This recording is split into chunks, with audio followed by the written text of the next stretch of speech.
நம்மளுடைய லைஃப்ல at some point of time நம்ம எல்லாருக்குமே லோன் அப்படிங்கிற ஒரு விஷயம் கண்டிப்பா ஏதாவது ஒரு சிச்சுவேஷன்லயாச்சும் தேவைப்படுது. உங்களுடைய ட்ரீம் ஹவுஸை வாங்குறதுக்கு லோன் தேவைப்படலாம், உங்களுடைய ட்ரீம் காரை வாங்குறதுக்கு லோன் தேவைப்படலாம். நீங்க சின்ன லெவல்ல பண்ணிட்டு இருக்கிற உங்க பிசினஸை பெருசாக்கி அதை நெக்ஸ்ட் லெவலுக்கு கொண்டு போறதுக்கு உங்களுக்கு லோன் தேவைப்படலாம். ஆர் உங்களுடைய வீட்டில் எதிர்பாராத நேரத்தில் ஒரு சில எமர்ஜென்சி சிச்சுவேஷன்ஸ் வரலாம், அதை சமாளிக்கிறதுக்கு உங்களுக்கு லோன் தேவைப்படலாம். பட் இந்த மாதிரிலாம் நமக்கு லோன் தேவைப்படுற நேரத்தில் கரெக்டாக நமக்கு லோன் கிடைக்குமா அப்படின்னா நாட் பாசிபிள். நம்ம எதிர்பார்க்குற நேரத்தில் நம்ம எதிர்பார்க்குற பணம் நமக்கு கிடைக்காம போகலாம். அதை சமாளிக்கணும் அப்படின்னா உங்களுடைய ஃபினான்ஸ் ப்ரொஃபைலை நீங்கள் லோன் ஃப்ரெண்ட்லியாக வச்சிருக்கணும். நம்ம எல்லாருக்குமே ஒரு ஃபினான்ஸ் ப்ரொஃபைல் இருக்கு. அந்த ப்ரொஃபைலில் உங்களுடைய ஃபினான்ஷியல் ஆக்டிவிட்டிஸ் எல்லாமே ரெஜிஸ்டர் ஆகிட்டு வருது. அந்த ஹிஸ்ட்ரி ஆஃப் ரெக்கார்ட்ஸை வச்சு தான் நமக்கு லோன் கொடுக்கலாமா வேண்டாமா அப்படிங்கிறத பேங்க்ஸ் அண்ட் என்பிஎஃப்சிஸ் முடிவு பண்ணுறாங்க. உங்களுடைய ஃபினான்ஸ் ப்ரொஃபைல் லோன் ஃப்ரெண்ட்லியாக இருந்தது அப்படின்னா உங்களுடைய லோன் ப்ராசஸ் ரொம்ப சிம்பிளாக முடிஞ்சிடும். அது கூடவே உங்களுடைய லோன் குயிக்காகவும் உங்களுக்கு கிடைச்சிடும். உங்களுடைய ப்ரொஃபைலை லோன் ஃப்ரெண்ட்லியாக மாற்றுறதுக்காக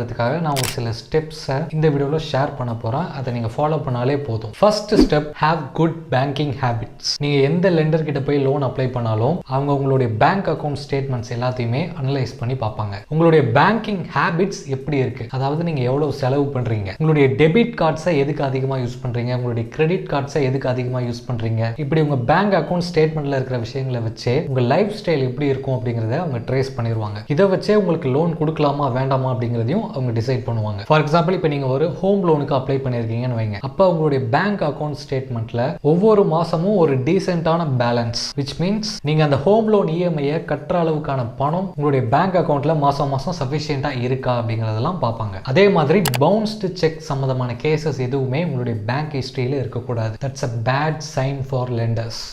நெக்ஸ்ட் நீங்கள் பண்ண வேண்டிய ரொம்ப முக்கியமான ஒரு ஸ்டெப், ரிசர்ச் ஆன்லைன். நீங்கள் எந்த ஒரு லோனுக்கு அப்ளை பண்ணுறதுக்கு முன்னாடியும் அந்த லோனை பற்றியும் அந்த லோனை கொடுக்குற லெண்டர்ஸ் பற்றியும் ரிசர்ச் பண்ணி பார்க்கணும். ஏன்னா ஒவ்வொரு லெண்டர்ஸ் ஒவ்வொரு விதமான டேர்ம்ஸ் அண்ட் கண்டிஷன்ஸை வச்சிருப்பாங்க. அது மட்டும் இல்லாமல் ஒவ்வொரு லெண்டருக்கும் இன்ட்ரெஸ்ட் ரேட்டும் டிஃபரன்ஸ் வரும். ஒருத்தர் அதிகமான இன்ட்ரெஸ்ட் ரேட்டில் கொடுக்கலாம், இன்னொருத்தர் அவரை விட கம்மியான இன்ட்ரெஸ்ட் ரேட்டில் கொடுக்கலாம். நீங்கள் இவர்கிட்ட இருந்து வாங்கிட்டீங்க அப்படின்னா அதிகமான வட்டி கட்ட வேண்டி வரும், உங்களுக்கு தான் லாஸ். ஸோ மார்க்கெட்டில் லோன் ப்ரொவைட் பண்ணுற எல்லாரையுமே ஆன்லைனில் ரிசர்ச் பண்ணி கம்பேர் பண்ணுங்க.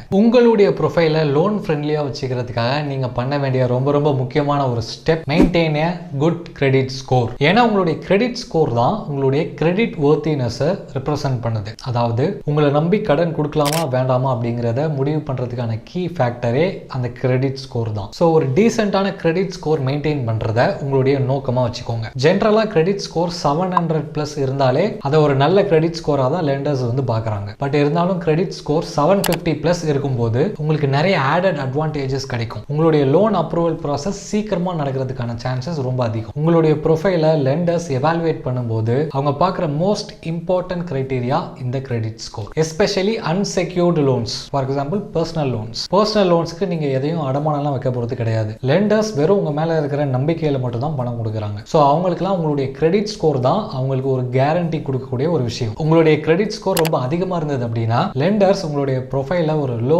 ரிஸ்க் ப்ரொஃபைலா கன்சிடர் பண்ணுவாங்க. அதாவது இவருக்கு நம்ம கடன் கொடுத்தோம் அப்படின்னா நமக்கு எந்த விதமான ரிஸ்க்கும் வராது, இவர் கண்டிப்பா அந்த கடனை ரீபே பண்ணிடுவாருங்கிற நம்பிக்கை அந்த கம்பெனிக்கு வரும். அது மட்டும் இல்லாம உங்களுடைய கிரெடிட் ஸ்கோர் அதிகமா இருக்கும்போது மற்றவங்களுக்கு சார்ஜ் பண்றதை விட ரொம்ப கம்மியான ப்ராசஸிங் ஃபீஸ் தான் உங்களுக்கு சார்ஜ் பண்ணுவாங்க. அதை விட முக்கியமா மற்றவங்க கிட்ட இருந்து வாங்குற இன்ட்ரெஸ்ட்டை விட உங்ககிட்ட இருந்து கொஞ்சம் கம்மியான இன்ட்ரெஸ்ட் வாங்குவாங்க. உங்களுடைய கிரெடிட் ஸ்கோரை இம்ப்ரூவ் பண்றதுக்கு நீங்க ஆல்ரெடி வாங்கியிருக்க லோன்ஸோட இஎம்ஐஸை கரெக்டான டைம்ல கட்டணும். அதே போல உங்களுடைய கிரெடிட் கார்டு டியூஸையும் கரெக்டான டைம்ல கட்டுங்க. இந்த ப்ராசஸ் எல்லாம் கரெக்டா பண்றதுக்கான பெஸ்ட் வே என்ன தெரியுமா? உங்களுடைய பேங்க் அக்கவுண்ட்ல ஆட்டோ பே ஆப்ஷன்ல போட்டுருங்க. சோ தட் கரெக்டா டியூ டேட் வரும்போது அதுவே ஆட்டோமேட்டிக்கா டிடெக்ட் ஆயிக்கும். நீங்க வந்து அந்த டேட்டை ஞாபகம் வச்சுட்டு இருக்க வேண்டிய அவசியம் கிடையாது. சோ மிஸ் ஆகிறதுக்கான சான்சஸும் ரொம்ப கம்மி. பட் அந்த டேட்ல உங்களுடைய பேங்க் அக்கவுண்ட்ல அந்த இஎம்ஐ கட்டுறதுக்கான அமௌண்ட் கட்டாயமா இருக்கணும். அது இன்ஷூர் பண்ணிக்கோங்க. நெக்ஸ்ட் ரொம்ப முக்கியமான ஒரு step, check your credit score before applying any loans. எந்த ஒரு லோனுக்கு அப்ளை பண்றதுக்கு முன்னாடி உங்களுடைய கிரெடிட் ஸ்கோரை நீங்களே ஃபர்ஸ்ட் செக் பண்ணிக்கோங்க.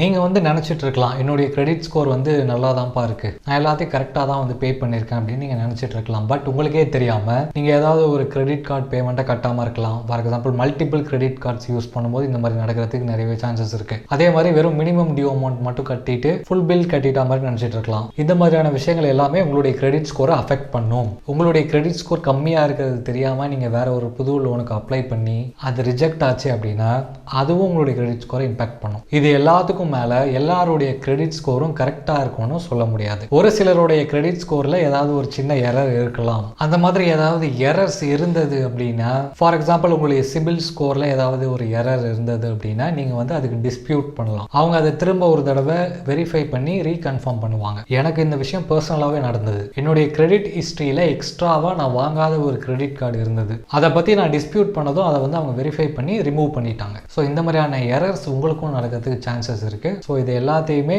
பார்த்து வெரிஃபை பண்ணதுக்கு அப்புறமா லோனுக்கு அப்ளை பண்ணுங்க. நெக்ஸ்ட் நீங்க ஃபாலோ பண்ண வேண்டிய ரொம்ப ரொம்ப முக்கியமான ஒரு step, apply only with one lender. நமக்கு வந்து ஒரு எமர்ஜென்சி சிச்சுவேஷன்ஸ்ல லோன் தேவைப்படுது அப்படின்னா நம்ம என்ன பண்ணுவோம் அப்படின்னா மல்டிபிள் லெண்டர்ஸ் கிட்ட இருந்து லோன் அப்ளை பண்ணுவோம். ஏன்னா எங்க இருந்து நமக்கு கிடைச்சாலும் போதும் அப்படின்ற மாதிரியான ஒரு மென்டாலிட்டியில நம்ம இருப்போம். But it's a wrong move. நீங்க அந்த மாதிரி பண்ணவே கூடாது. ஏன் அப்படின்னா எல்லா லெண்டருமே உங்களுக்கு லோன் கொடுக்கறதுக்கு முன்னாடி நீங்க ரீசெண்டா எந்தெந்த லோனுக்குலாம் அப்ளை பண்ணிருக்கீங்க அப்படிங்கிற உங்களுடைய கிரெடிட் ஹிஸ்டரியை எடுத்து பார்ப்பாங்க. ஸோ நீங்க இந்த மாதிரி மல்டிபிள் லெண்டர்ஸ் கிட்ட லோன்ஸ் அப்ளை பண்ணியிருக்கீங்க அப்படிங்கிற விஷயம் அவங்களுக்கு தெரிய வந்தது அப்படின்னா அவங்க என்ன நினைச்சுப்பாங்க அப்படின்னா இந்த பர்சன் வந்து ஃபினான்ஷியலி ப்ரோக்கா இருக்காரு, இவரை நம்பி கடன் கொடுக்கறது ரிஸ்க்கு, திருப்பி கட்டாம போறது கூட சான்சஸ் இருக்கு, ஸோ இவருடைய லோன் அப்ளிகேஷனை ரிஜெக்ட் பண்ணிடலாம் அப்படின்னு சொல்லி முடிவு பண்ணிடுவாங்க. அது மட்டும் இல்லாமல் மல்டிபிள் லெண்டர்ஸ் கிட்ட இருந்து ஏகப்பட்ட ரிஜெக்ஷன்ஸ் வந்தது அப்படின்னா அதுவும் உங்களுடைய கிரெடிட் ஸ்கோரை பாதிக்கும். ஸோ ஃபர்ஸ்ட் யாராவது ஒருத்தரை மட்டும் சூஸ் பண்ணி அவங்க கிட்ட மட்டும் அப்ளை பண்ணுங்க. அதோடைய ரிசல்ட் வந்ததுக்கு அப்புறமா நீங்க நெக்ஸ்ட் ஸ்டெப்பை ப்ரொசீட் பண்ணலாம். நெக்ஸ்ட் முக்கியமான ஒரு step, keep all the documents ready. நீங்கள் ஒரு லோனுக்கு அப்ளை பண்ணுறதுக்கு முன்னாடியே அதுக்கு தேவைப்படுற எல்லா டாக்குமெண்ட்ஸுமே ரெடியாக வச்சுக்கோங்க. லெண்டர்ஸ் மோஸ்ட்லி நிறைய டாக்குமெண்ட்ஸ்லாம் கேட்க மாட்டாங்க. பட் இருந்தாலும் எல்லா டாக்குமெண்ட்ஸுமே நீங்கள் ரெடியாக வச்சுருந்தீங்க அப்படின்னா உங்களுடைய லோன் ப்ராசஸிங் டைம் ரொம்ப கம்மியாக இருக்கும். ஸோ குயிக்காக அந்த ப்ராசஸ் முடிஞ்சிடும், இல்லைன்னா டிலே ஆகும். மோஸ்ட்லி லெண்டர்ஸ் என்னென்ன மாதிரியான டாக்குமெண்ட்ஸ்லாம் கேட்பாங்க அப்படின்னு பார்த்தீங்க அப்படின்னா உங்களுடைய ஐடென்டிட்டி ப்ரூஃப்காக Aadhaar card, PAN card, passport இந்த மாதிரியான டாக்குமெண்ட்ஸ் கேட்பாங்க. அதே மாதிரி அட்ரஸ் ப்ரூஃப்காக Aadhaar card, EB bill, passport, voter ID இதெல்லாம் கேட்கலாம். அதே மாதிரி உங்களுடைய இன்கம் ப்ரூஃபுக்கு நீங்க வந்து ஒரு சேலரிட் எம்ப்ளாயா இருந்தீங்க அப்படின்னா last 3 to 6 months salary slips கேட்பாங்க.